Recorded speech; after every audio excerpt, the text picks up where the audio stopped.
वज़ीर इत्तलात फवाद चौधरी कहते हैं इलेक्शन कमीशन को वक्त दे रहे हैं कि वो ईवीएम को टेस्ट करें और अपनी तैयारी कर लें। इलेक्शन कमीशन से कोई झगड़ा नहीं है।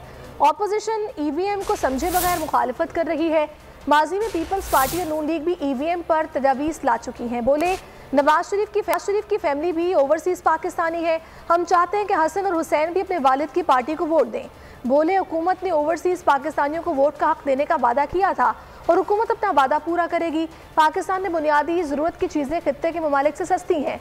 चीनी, सब्ज़ी, गोश्त, फल, मछली और आटे की कीमत पाकिस्तान में श्रीलंका, बांग्लादेश और भारत से कम है। मकसद ईवीएम लाने का सिर्फ एक है और वो ये है कि हम इलेक्शंस जो हैं उनको फ्री एंड फेयर कर सकें। और दूसरा जो हम ओवरसीज़ पाकिस्तानीज़ के ऊपर जिस तरीके से एक मुहिम चलाई गई है PMLN और पीपल्स पार्टी की तरफ से, मैं हैरान हूँ कि ये तो मैं समझता हूँ कि ये तो एक सियासी खुदकुशी है। वो 1 करोड़ आदमी जो पाकिस्तान से बाहर है उसकी फैमिली तो यहीं पे है ना।